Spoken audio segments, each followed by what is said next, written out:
Good morning, good afternoon, and thank you so much all for joining us today for this very, very special town hall.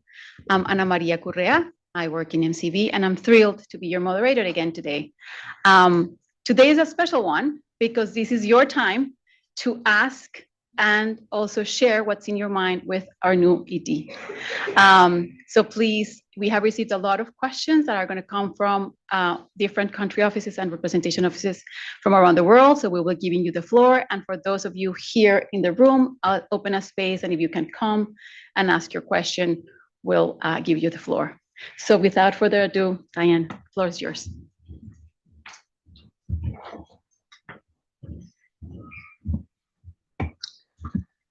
Salam, colleagues.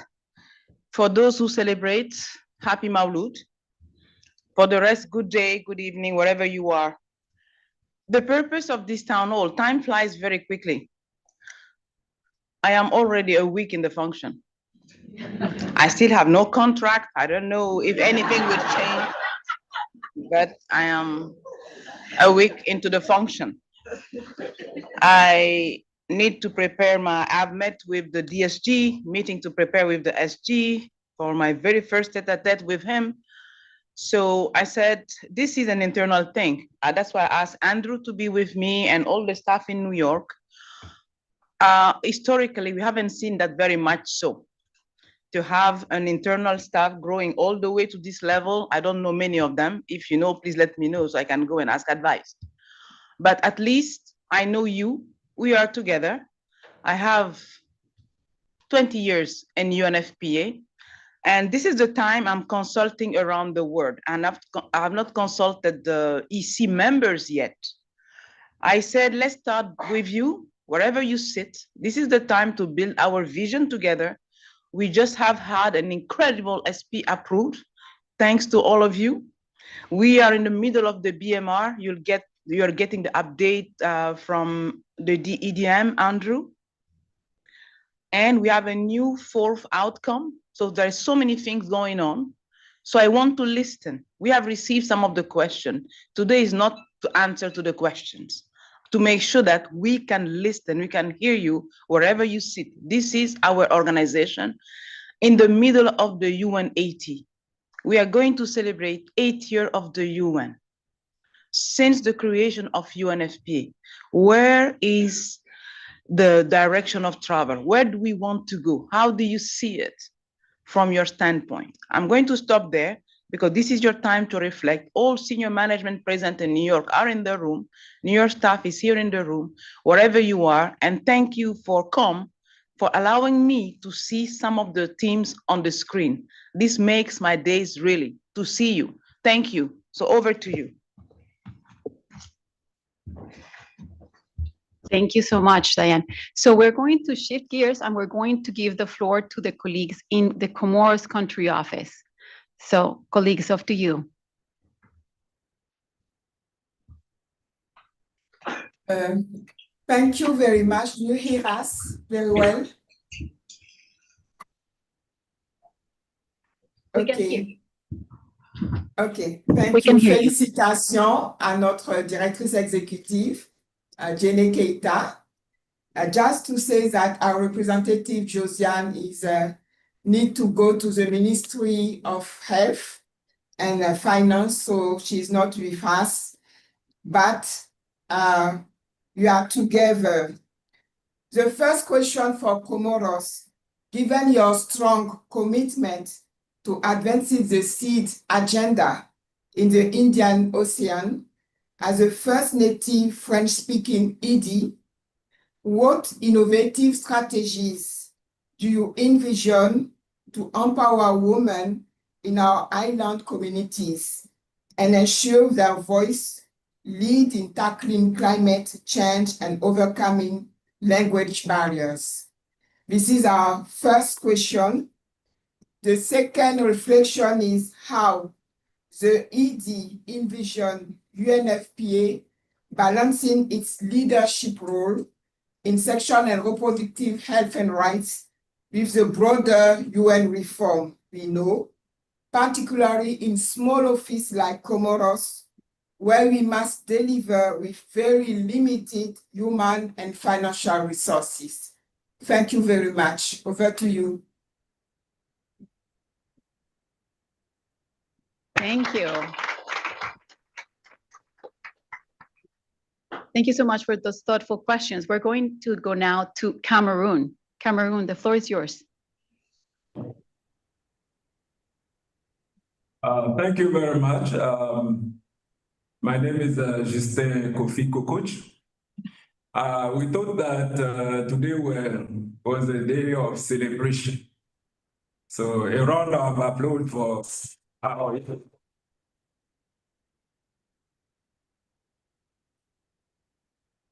We thought that the question would come next, but since we are on the spot, our question, we have one question in the chat, but we wanted the ED to help us understanding the restructuration that is going to take place, mainly the fusion between UNFPA and UN Women. This is a growing rumor in our settings, and we would be grateful if we can have some information on that. Thank you very much, and God bless your mandate, ED.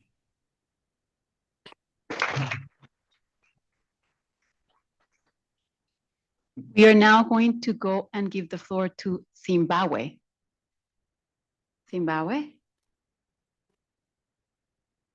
Thank you very much. EGDNA, once again, on behalf of Zimbabwe Country Office, as you saw in our message, collectively congratulating you, we are very excited for this exciting role that you are going to lead our UNFPA. So the reflection I want to share with you this afternoon, EGDNA Keita, is how Zimbabwe Country Office is championing domestic resource mobilization through the Compact of Commitment, through the UNFPA Cost Recovery Family Planning Framework and Innovation in the Country Office, and through the Community Health Equity Fund. EGDNA Keita, you know that Zimbabwe has always been in the limelight, and you have very supportive government leaders, starting with the Honorable Minister of Health. I want to go to that level, but I know that you know more than that level, that you have had the opportunity at the Commission on Population and Development 57 session and 58 session, and UNFPA is currently preparing to participate in the Global Conference on Family Planning. So we said we should share a reflection, and the Honorable Minister is already committed to be among the high esteemed delegates of government who is going to commit and speak on Zimbabwe's commitment towards this initiative. I would like to hand over the floor to Dr. Edwin Peter, who will share deeper in a few minutes the element on the Compact of Commitment that Zimbabwe has piloted and championed for the last 3 years consecutively, and how it's impacting other sectors of the country. Edwin, over to you. Thank you, Miranda, and good afternoon, colleagues. So Zimbabwe Country Office, as Miranda said, has been championing increased domestic financing for sexual and reproductive health and family planning in Zimbabwe. Under the Compact of Commitment, the government of Zimbabwe has procured contraceptives worth $4.5 million in the last 3 years. I must say Zimbabwe was the first country in East and Southern Africa to qualify for the match funding under the UNFPA Supplies partnership. And the Zimbabwe government has consistently held their part of the bargain in terms of procuring commodities with domestic funding. And under the cost recovery framework, currently we're working with the government to implement a cost recovery framework, which we envisage to raise up to $2 million annually, again to reinvest in contraceptives. We also have an innovative financing mechanism the Community Health Equity Fund, which is a public-private partnership that we are working closely with the government of Zimbabwe, Ministry of Health, City of Harare, and the ZB Bank in Zimbabwe. And under this partnership, we intend to reach the poor, the urban poor in Harare, with quality healthcare, including reproductive health services. So within this context, I think we've done a lot of smart advocacy and are also helping the government in the efforts to set up a national health insurance scheme. And the draft bill, as we speak, is currently on the table. And we envisage that the scheme will start to be implemented in June next year. The government also, through advocacy from UNFPA and partners, has set in some ring-fence funding, like the AIDS levy, the sugar taxes, that are also being reinvested in health, including the reproductive health. This, in brief, is some of the key work that the Zimbabwe Country Office is doing on domestic financing. Thank you very much, Edie Diene. So in the context of the ongoing sanctions on Zimbabwe, and in the context of very deep, significant US government cuts, we said we are not going to fall our sleeves. Even as your message has told us, your message to all of us, you said, it is our courage to lead in adversity, our creativity in finding solutions, and our determination to uphold the rights and dignity of those we serve. Thank you very much, Edie Diene, for your time. Thank you so much, colleagues. We have a lot of offices, so we're going to continue and we're going to ask you to keep it to questions and brief remarks. We are going to now switch to Georgia, if they're on the line. Georgia, the floor is yours. Hello. Yes, I hope you hear us well. We hear you. First of all, let me convey our sincere appreciation and congratulations for the appointment. We do hope that UNFPA will be brought to new heights under the new leadership.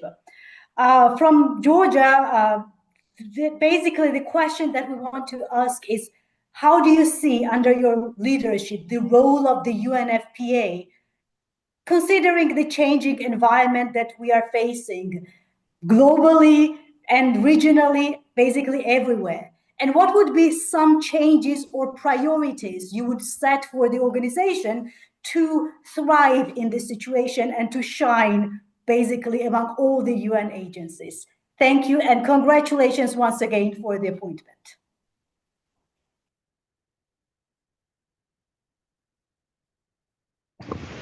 Diene, is this a good moment to share reflections back before we take more questions?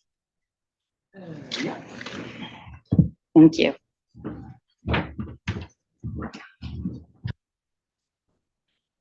Thank you, colleagues. You know, I'm very clear on this. I'm here to listen.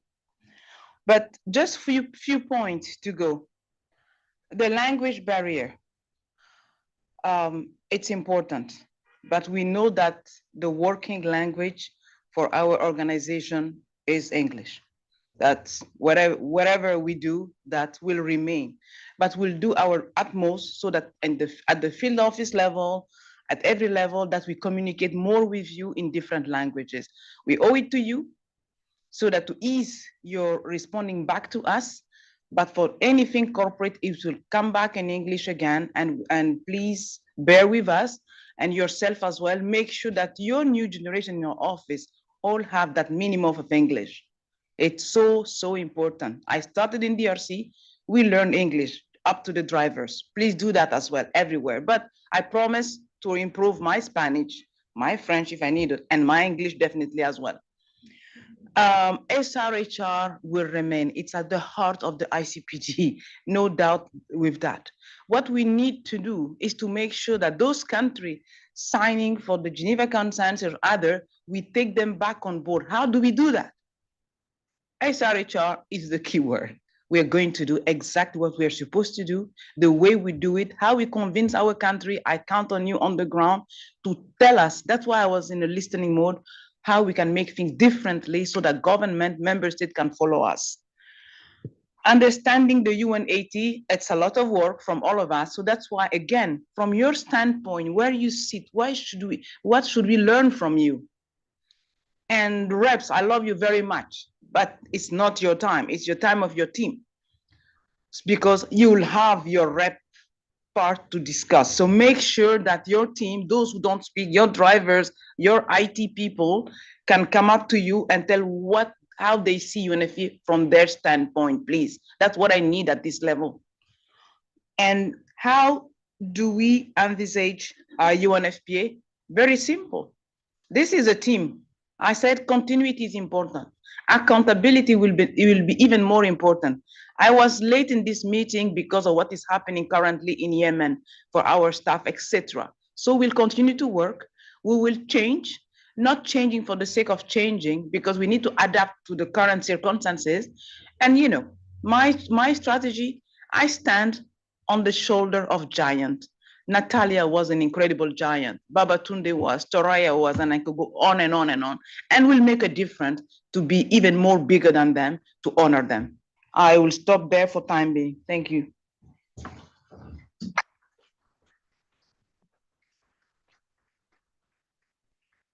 Thank you so much for the thoughtful remarks, Adiene.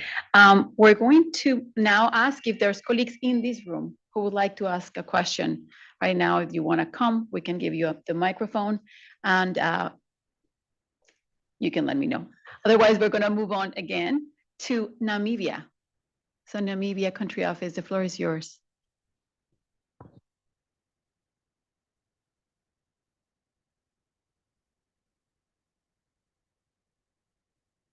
Do we have the Namibia country office connected? Can see. No. Okay. So we will move on to Benin. Yeah. Are the colleagues from Benin connected? We saw them earlier.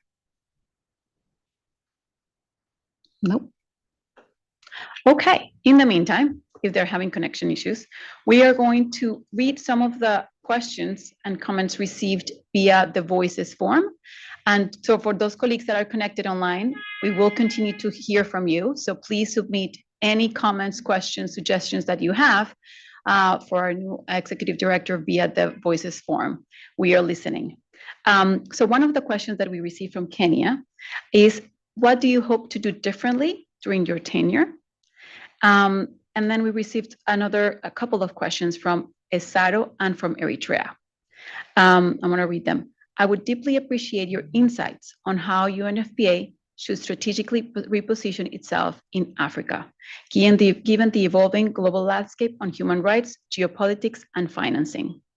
To accelerate progress towards universal sexual and reproductive health and rights in Africa, should we consider placing greater emphasis on continental initiatives, particularly in the Maputo Protocol on humans and people's rights, on the rights of women in Africa? That's the other question. Those are the two next questions. Do we have anyone from the floor in New York that would like to ask a question or share a suggestion? Okay, so Yene, do you want to reflect on those two last questions?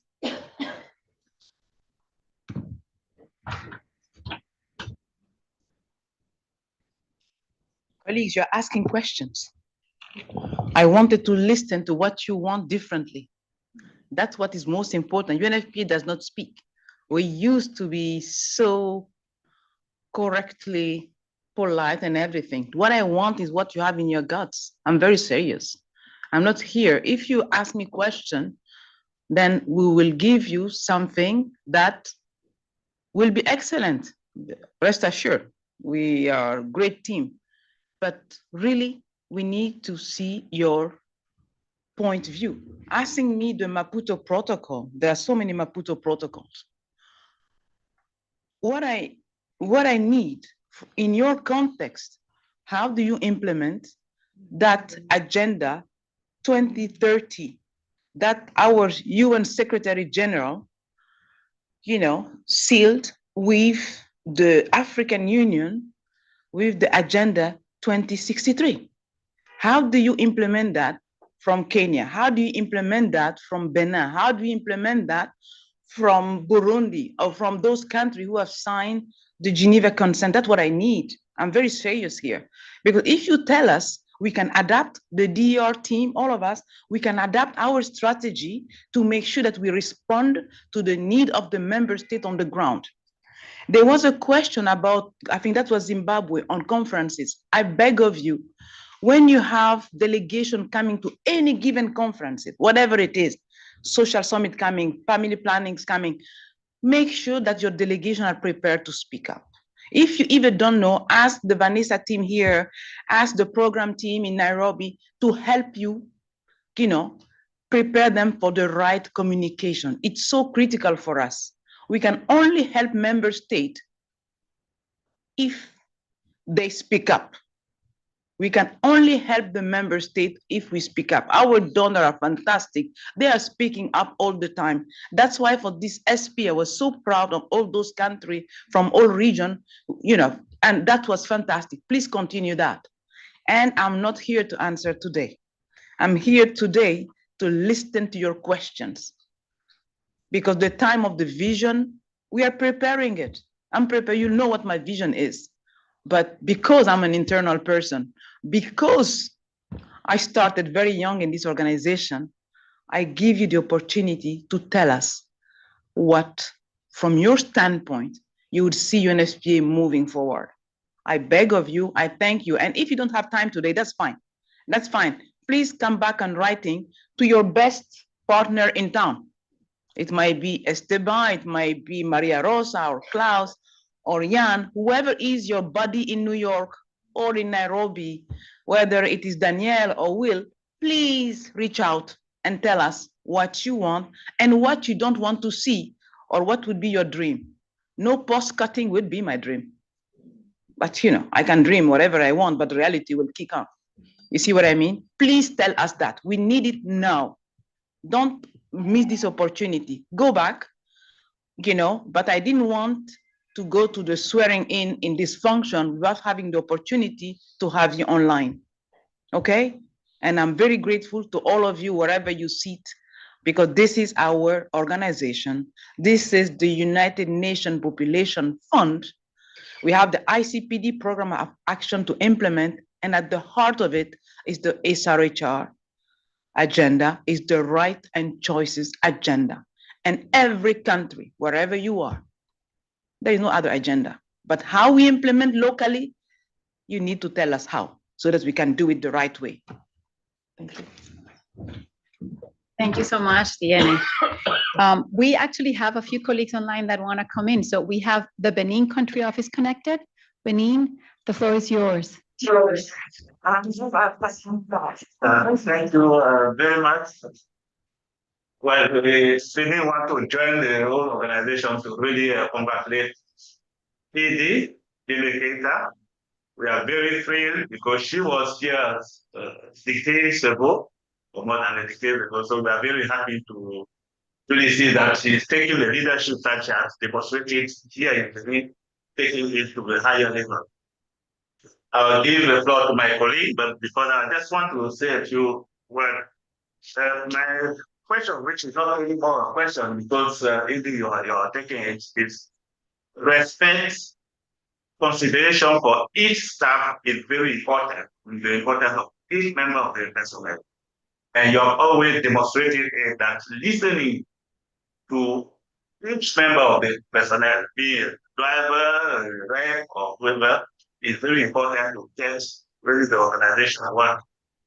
My question would have been, how do you intend to instigate that across the whole organization in this particular time of fragility and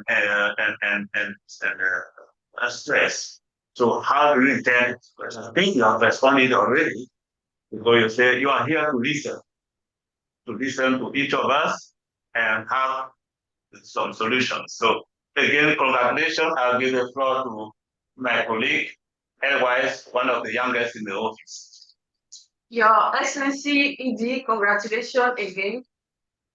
As in order to strengthen diversity, leadership, and meaningful involvement of the young talents within our organization, what concrete action could you implement to share career opportunity in international such as PR, P2, of position to younger people. Thank you. Thank you so much. Thank you so much for this. I will now switch to. Can we close that mic? I will now switch to colleagues in DRC who are on the line connected as well. DRC colleagues, the floor is yours. Hello. Good morning there and good afternoon, everyone. Edie, just we congratulate, we renew our congratulations for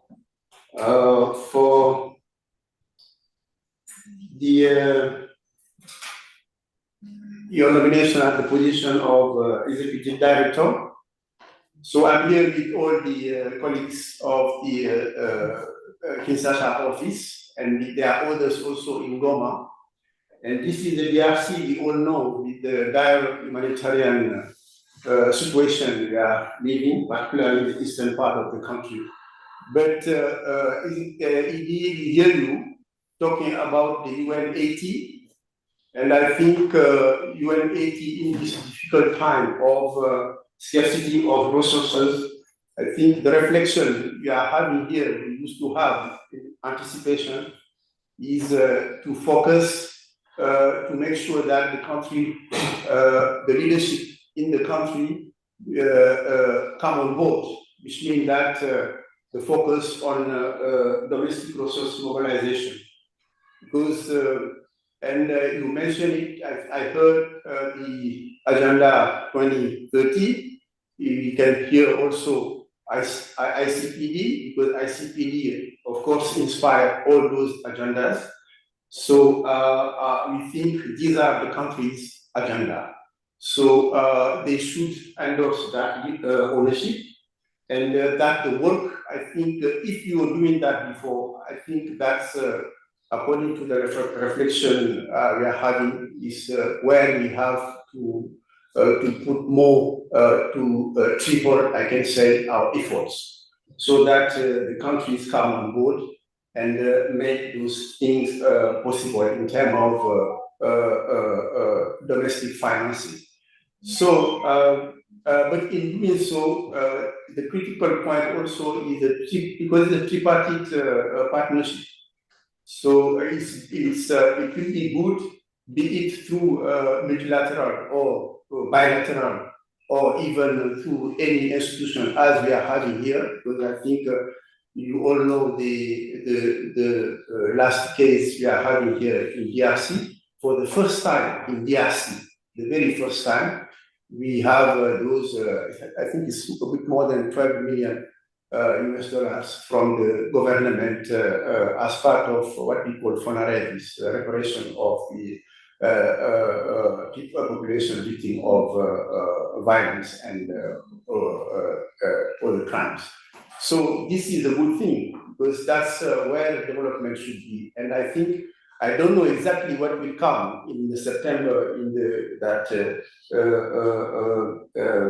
I mean the about UN-80, I mean the way forward. There are no brief on that yet, but I'm sure that the centrality of the critical role of the country, they have to take that. And fortunately, UNFPA, in any case, because the centrality also of agenda is there. This is UNFPA, it's about the dignity of the people, it's about the transformation of people life. So the people are the central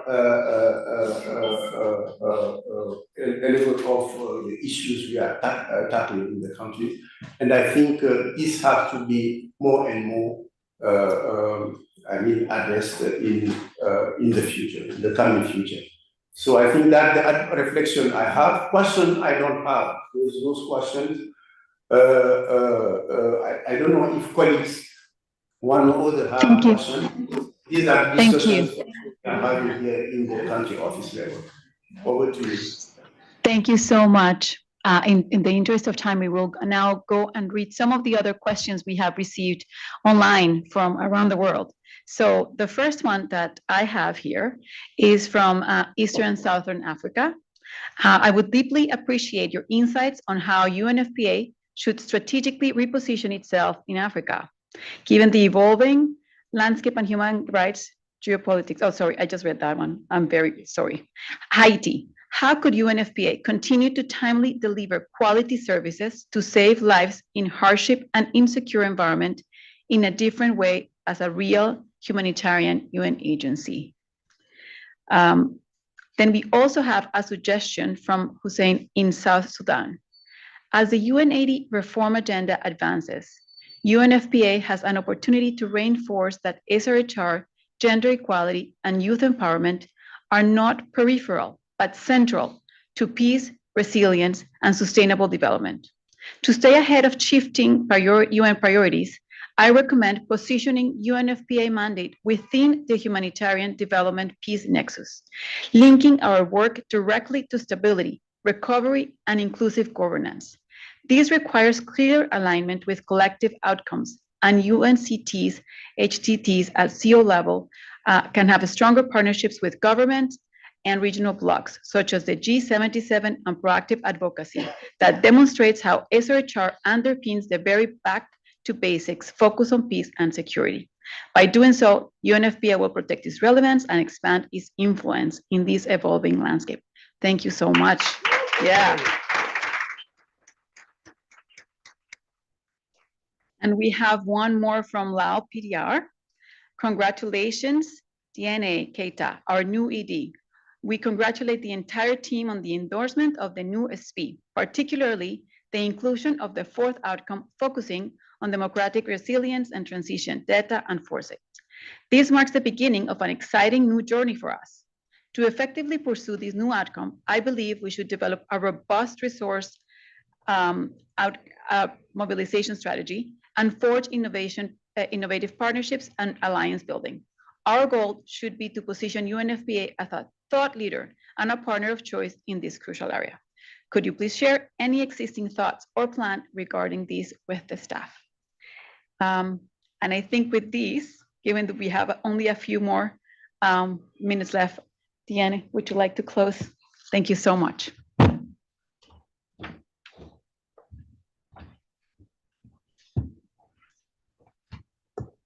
Colleagues, thank you so very much from wherever you are. And thank you for the congratulations. You know, you celebrate 1 week and then you have to go back to work.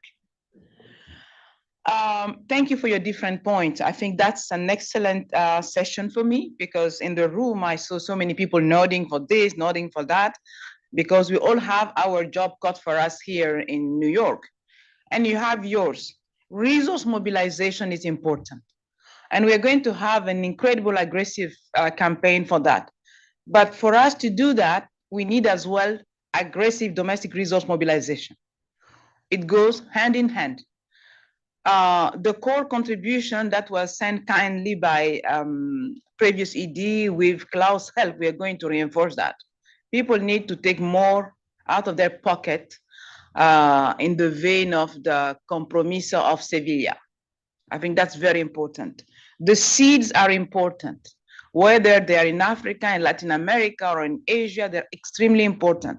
So they will be linked, they will need to be linked to everything that we do around the world.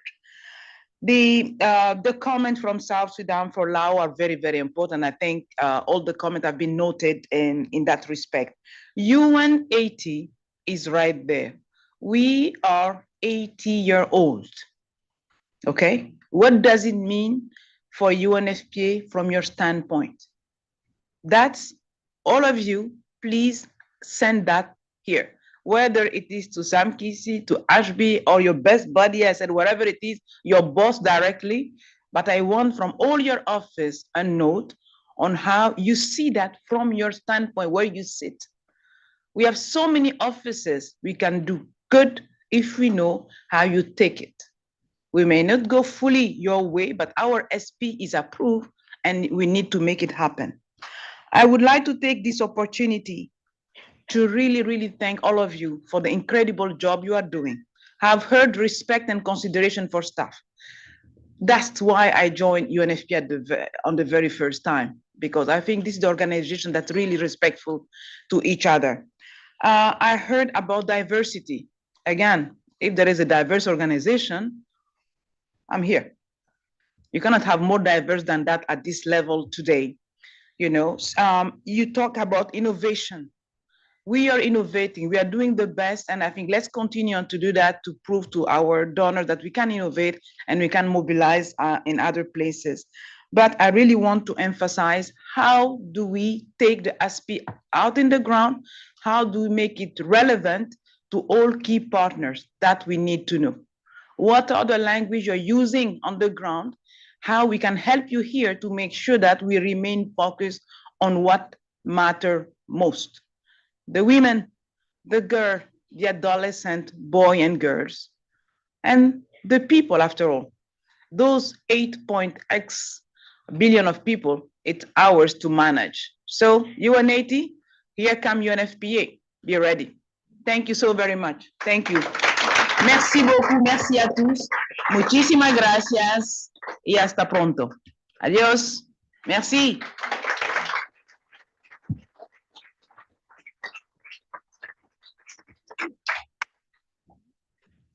So this concludes our town hall.